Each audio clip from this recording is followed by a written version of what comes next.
The harsh clanging of metal echoed across the barren landscape as the transport trucks screeched to a halt. The German prisoners of war, fatigued and disoriented, disembarked from the vehicles into the relentless Texas heat. Their faces, pale from weeks of confinement, were marked with exhaustion and fear. They had been taken from their homeland, thrust into a foreign country where the language was strange, the culture alien, and the skies unbearably wide and open. The Texas horizon stretched out before them, a land of vast, untamed spaces that felt both welcoming and hostile at the same time. They had been through the horrors of war, the brutal battles, and the wrenching separation from their families, and now they were prisoners, forced to confront the new reality of their captivity. Yet, it wasn't just the harsh conditions of the prison camp they had to adjust to. It was the culture that surrounded them, a culture as foreign to them as the deserts of North Africa. It was in the food that awaited them that the true shock would come. On their first day, a strange aroma wafted through the air, filling their senses with the scent they couldn't identify. They followed the scent to the center of the camp, where a pit was set up, smoke rising from it like the soft breath of some ancient ritual. There, before them, lay massive cuts of meat, sizzling over an open flame, their surfaces dark and crisp, the smell intoxicating. The sight was surreal. It was unlike anything they had ever seen. And as they watched, the air thick with the smoke of barbecue, a question lingered in their minds. What was this food, and how could it smell so delicious? The Americans had decided to offer them a feast of Texas barbecue, an idea so foreign to the POWs that they didn't know whether to be terrified or thrilled. After all, their lives had been about survival, eating what they could find, rationing what little they had. Now, they were faced with a spread of food so bountiful, so rich in flavor, that it seemed more like a dream than a reality. They hadn't just been brought to America to serve as prisoners. They were now witnesses to something entirely new, a culinary tradition rooted in a culture they didn't understand, yet one that would alter their experience forever. The question loomed: how could a simple meal, a strange barbecue, change everything? This was the first step into a world that they had never expected to encounter. If you value stories like this, don't forget to like and subscribe. It helps preserve forgotten chapters of history. Where are you watching from? Share your location and local time in the comments below. For the German POWs, the contrast between their homeland's cuisine and the lavish spread before them couldn't have been starker. German food, robust and hearty, had been the foundation of their diet throughout the war. They were used to simple meals, the tartness of sauerkraut, the saltiness of sausages, and bread that was often stale from lack of fresh ingredients. The meals were functional, designed to fill the stomachs of soldiers in the midst of battle, to sustain them through long, grueling days. But this was something else entirely. The prisoners stood in stunned silence as the Americans set the table, placing tender cuts of smoked beef, slow-roasted pork, and glistening, perfectly grilled chicken before them. The meats, charred to perfection on the outside, yet tender and juicy on the inside, were slathered in a smoky sauce that gleamed under the hot Texas sun. They could hear the sizzle of the grill as the meat continued to cook, the crackle of fat meeting the flames, and the smell. The smell was almost overwhelming, rich with the spices and smoke that permeated the air. For many of the prisoners, this was the first time they had seen such an abundance, let alone tasted such flavorful food. The difference was not just in the food itself, but in how it was prepared. Texas barbecue was an art form, a practice of patience and skill that required hours of careful tending. The Germans were familiar with a more straightforward approach to cooking. one that often involved boiled or roasted meats, served with little more than a side of pickled vegetables or bread. Here, in the strange land, they were faced with a ritual that celebrated the cooking process, turning the act of preparing food into something sacred. As they sat down to eat, some of the POWs exchanged confused glances. They could see the joy in their captors' eyes, the pride with which the Americans served the meal. It was more than food to them. It was a tradition, a celebration of something deeply rooted in their culture. The prisoners, on the other hand, felt a mix of awe and bewilderment. They had been thrust into a world they hadn't chosen, where the customs of the enemy were now their reality. The meal, though foreign, was a chance for the prisoners to experience a different side of the Americans. It was a moment where food became a bridge between two cultures, a shared experience that transcended their roles as captors and captives. The Germans, once hardened by their role in the war, were suddenly confronted with an unexpected form of kindness, one that came in the form of smoke, spice, and slow-cooked meat. The contrast between the simplicity of their past meals and the richness of this new experience was not lost on them. They were no longer just soldiers. They were human beings, experiencing something new and profound in a place far from home. The prisoners couldn't help but wonder, was this a gesture of goodwill, or was it just another form of control, another way for their captors to assert dominance? But the taste told a different story, one they weren't yet ready to fully understand. For the German prisoners of war, the moment they tasted Texas barbecue was nothing short of a revelation. In the grim monotony of camp life, where food was often just fuel to survive, this was a feast, an overwhelming, almost surreal experience that struck them on a level they hadn't expected. The first bite of the tender beef, the smoky pork, and the crisp skin of the roasted chicken hit them like a wave of warmth. It wasn't just the taste, it was the texture, the juiciness, the perfect balance of smoky flavors, each bite richer than the last. It was a contrast to everything they had endured in the camps, where rations had been few and far between, and what they did receive was often dry, flavorless, and unappealing. As they chewed, some POWs simply stared at their plates, unable to comprehend what they were experiencing. The food before them was so tender that it almost melted in their mouths. The meat was unlike anything they had tasted before, deeply infused with the essence of the slow cooking process, a method they had never encountered back in Germany. The flavor was intense, and the spices, foreign, sharp, and vibrant, were almost too much to process at first. For many, it was a long-forgotten luxury.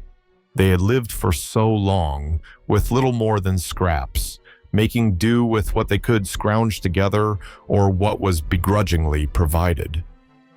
Now they found themselves with a plate full of rich, seasoned meat that was an explosion of flavor. For a moment, they forgot they were prisoners, lost in the joy of simple, delicious food. Some of the men couldn't believe their eyes. One soldier, whose face was weathered by the exhaustion of war, lifted a piece of beef to his mouth and paused, almost in disbelief. The flavor was so foreign to him that it didn't seem real. How could something so satisfying exist in a world that had been defined by hardship and deprivation? It was almost too good to be true. He chewed slowly, savoring every bite, letting the richness fill him with a warmth he hadn't felt in a long time. Another prisoner, a young man who had grown up on the simple, practical meals of his homeland, was overwhelmed by the sheer quantity of food. His eyes widened at the sight of the piled high plates, and at first he hesitated. He had never seen so much meat on one plate in his life. Could he eat it all? Could anyone?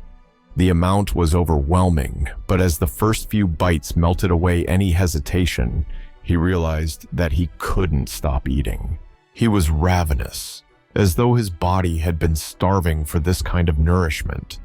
Not just the food itself, but the act of eating without restriction. Yet, there were others who were struck by a different feeling. The meal was so abundant, so rich, that it seemed to defy their reality.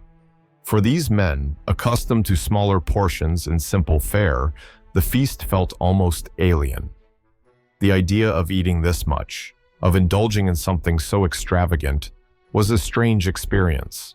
Some felt guilty, almost as if they were betraying the hardships of their past. How could they enjoy such luxury when so many back home were struggling? But the moment was so full of wonder that it drowned out any feelings of discomfort. As the meal wore on, some prisoners turned to each other, exchanging quiet remarks. They shared their thoughts, their amazement at the flavors, at the tenderness of the meat. The shared experience, the surprise and delight in the simplicity of the food, started to break down some of the walls between them. It was as if the food had unlocked something, a sense of shared humanity that they had not realized they had lost. The very act of eating together, as simple as it was, had begun to bridge the gap between captor and captive. For the prisoners, this wasn't just food. It was a momentary escape from the harsh realities of their lives. It was a reminder that despite the war, despite the hatred and violence that had defined so much of their existence, there was still room for wonder, for kindness, for simple pleasures like the taste of food that nourished not just their bodies, but their souls. The Texas barbecue was more than just a meal. It was part of a larger, more complex approach to how American forces treated their prisoners of war. The United States, under the Geneva Conventions, had a moral and legal obligation to treat POWs humanely, but it went beyond mere compliance. There was an intention to instill a sense of dignity, to remind the prisoners that, despite their captivity, they were still human beings deserving of respect and kindness. It was clear from the way the soldiers interacted with the Germans, a surprising gentleness, a contrast to the brutal violence that had been part of their war experience.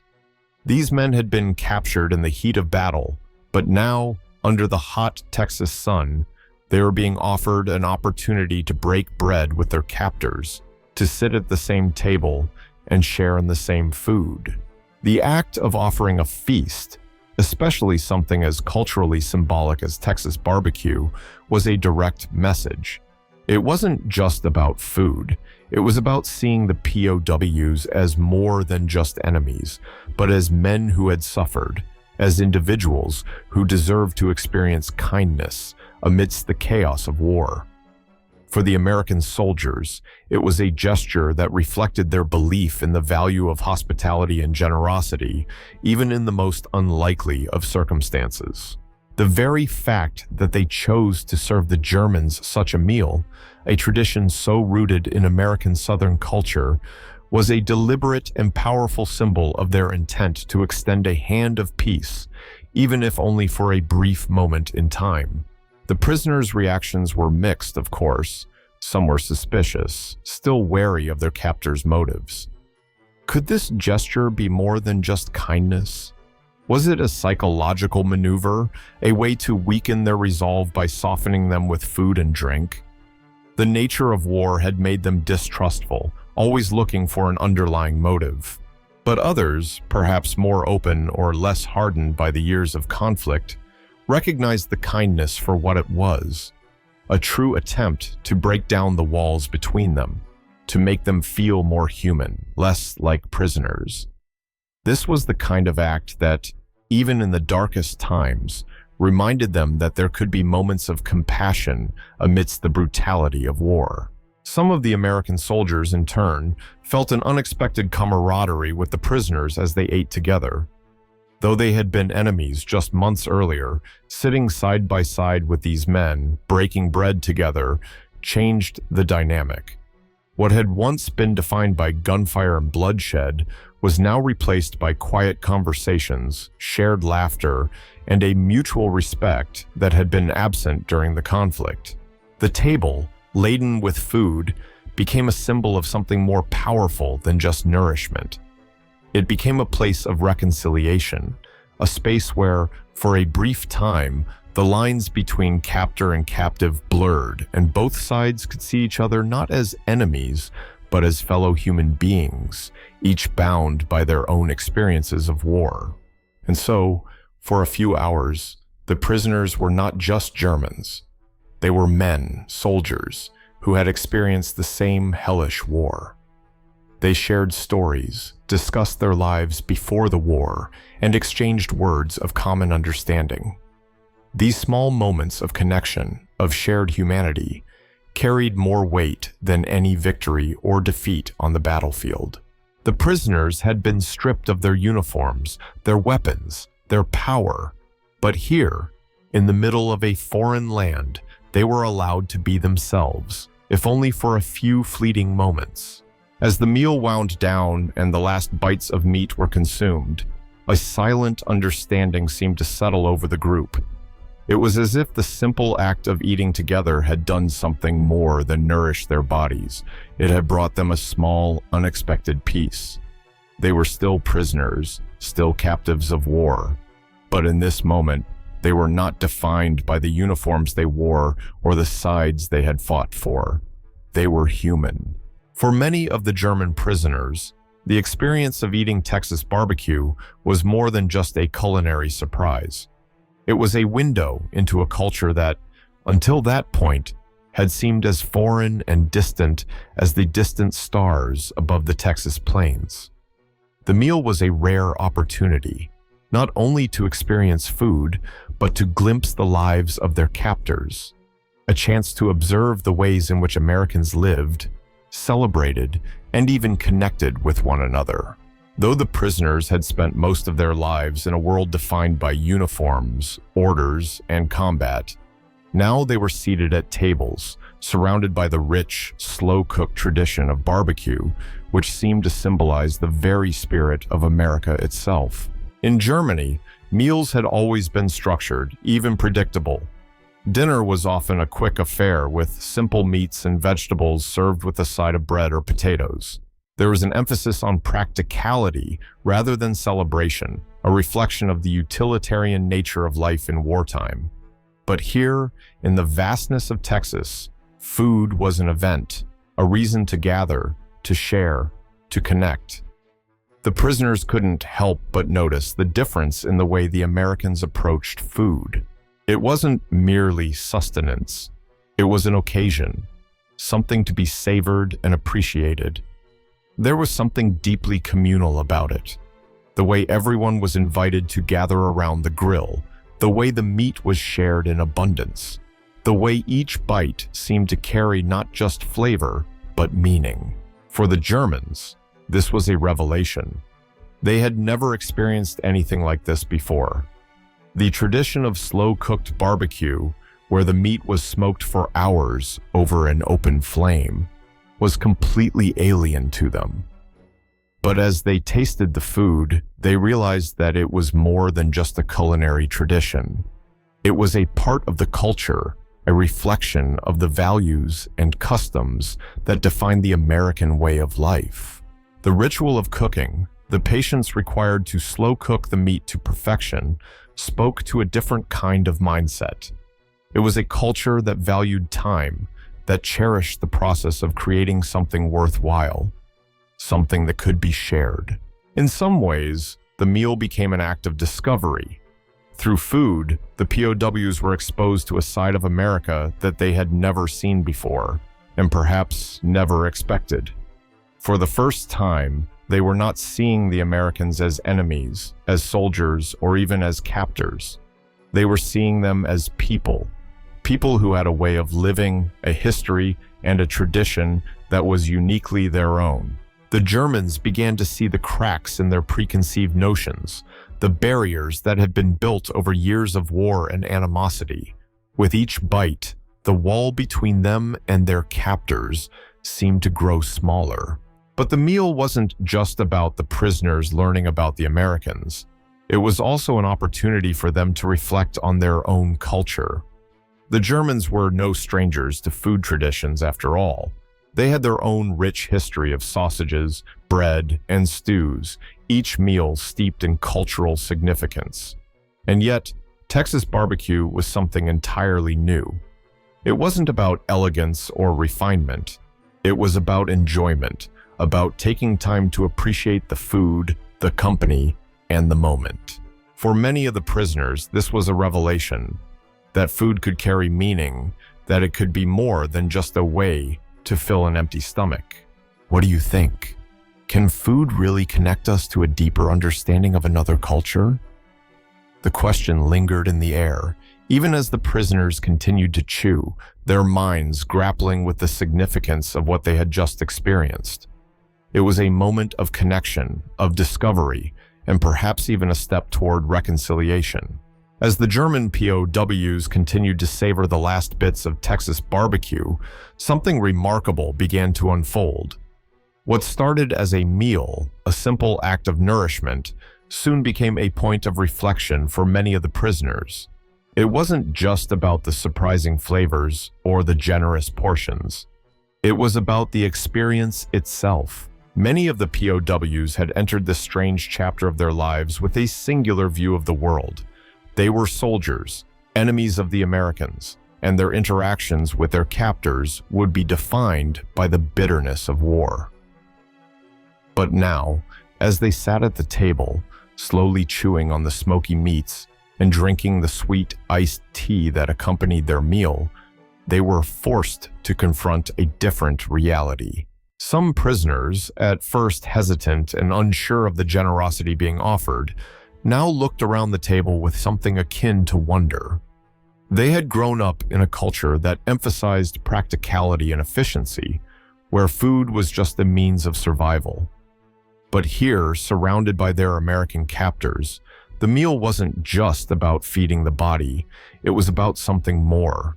It was an expression of culture, a chance to bond with those they had once considered enemies. The slow-cooked barbecue, with its deep, smoky flavor and tender meat, was now more than just food. It had become a symbol of the difference between their lives. Lives defined by war, rationing, and struggle, and the lives of the Americans, who seemed to have access to so much more. And yet, as they tasted the barbecue, many of the POWs found themselves surprised by their own reactions. Some of the men who had been most skeptical at the beginning of the meal were now eating without hesitation, savoring the meat as if they had never tasted anything so rich. A German soldier, known for his stoic nature, found himself laughing softly between bites, sharing jokes with an American guard who had once been his enemy. The distance between them had collapsed over a shared meal. This wasn't just food. This was an experience that connected them in a way that the battlefield never could. It was as if the very act of eating together had dissolved some of the animosity that had once defined their relationship. One of the prisoners, a young man named Heinrich, couldn't help but express his disbelief. "How is it possible?" he asked, his voice filled with wonder as he took another bite of the tender beef. He had lived through so many hardships during the war, from the brutal fighting on the front lines to the cold, unforgiving conditions of the POW camp. But this meal, this food, felt like a luxury he had never known.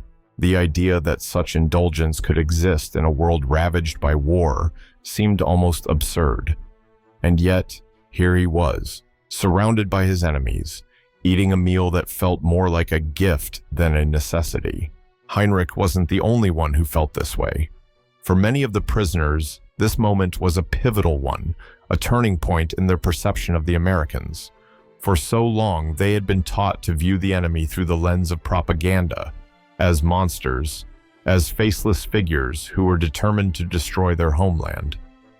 But in the warmth of the Texas sun, surrounded by the aroma of barbecue and the sound of quiet conversation, The line between enemy and ally had blurred. They were no longer just soldiers, they were human beings, capable of kindness and understanding. The transformation was subtle, but undeniable. The food had become a bridge, a catalyst for change. As the prisoners devoured their meal, they found themselves looking at the Americans differently. What had once been a relationship defined by conflict was now a relationship of shared humanity. And as the meal came to a close, with empty plates and satisfied stomachs, the prisoners couldn't help but wonder, was it possible that food, something so simple, so mundane, could change the way they saw the world? Could it really transform their views on their captors and on each other? What do you think? Can the simplest of experiences, like sharing a meal, change how we see others? The question lingered in the air, unspoken but felt by all who were present. It was a moment of connection that none of them would ever forget, a turning point in a war-torn world that reminded them of the power of food and of shared humanity. As the final morsels of meat were consumed and the last drops of iced tea were sipped from the tin cups, a quiet silence fell over the group. The laughter and conversation had tapered off, replaced by a contemplative stillness. What had begun as a simple meal, an exchange of food between captors and captives, had transformed into something more profound. The prisoners sat back in their chairs, their stomachs full but their minds heavy with the weight of the experience. The boundaries that had once defined their relationship, soldier and prisoner, enemy and captor, now seemed less rigid, almost irrelevant. There was an unspoken understanding that had been forged between the two groups. It wasn't just the food that had created this bond. It was the shared experience of eating together, of sitting side by side and breaking bread.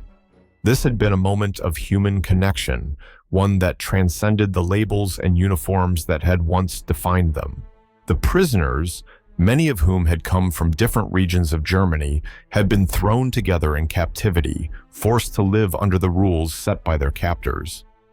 But here, in this moment, they were no longer defined by their roles in the war. They were men, sharing in the experience of a meal, something that, in the midst of war, had become a rare and precious thing. The Americans, too, seemed to carry a new sense of camaraderie. What had started as a routine duty, providing food to the POWs, had evolved into a more meaningful exchange. As the guards cleaned up the remains of the meal, they couldn't help but glance at the prisoners with a new sense of respect. These men, once seen as the enemy, had shared a piece of their own history with them. They had offered their dignity, their pride, and their vulnerability, all without saying a word. And in return, the prisoners had shown something equally powerful, a willingness to accept the gesture, to sit together as equals for a brief moment in time. For the prisoners, the meal was a small reprieve from the endless days of captivity. It was an opportunity to be human again, to partake in something that wasn't defined by military strategies, orders, or uniforms. It was a chance to connect on a level that had little to do with the war and everything to do with the common experiences of humanity. The taste of the barbecue, the warmth of the sun, the shared laughter, all of it had been a reminder that, even in the darkest of times, there could be moments of light. As the day drew to a close and the POWs were ushered back to their barracks, the men found themselves carrying something intangible with them. It wasn't just the full stomachs or the satisfaction of a good meal. It was the feeling of having crossed a line, of having shared something with their captors that could never be taken back. They had been seen not just as prisoners, but as human beings. For a few hours, they had been equals, united by the simple act of eating together. And so, the Texas barbecue, this humble meal, this simple tradition, became something far more significant than anyone had anticipated. It became a symbol of reconciliation, of the potential for peace, even in the most unlikely of places. A bridge had been built, one that could never be undone. The men, both German and American, would leave that table with something more than memories of a good meal. They would leave with the understanding that, in the end, it was not the weapons they wielded or the uniforms they wore that defined them, but the moments of humanity they shared.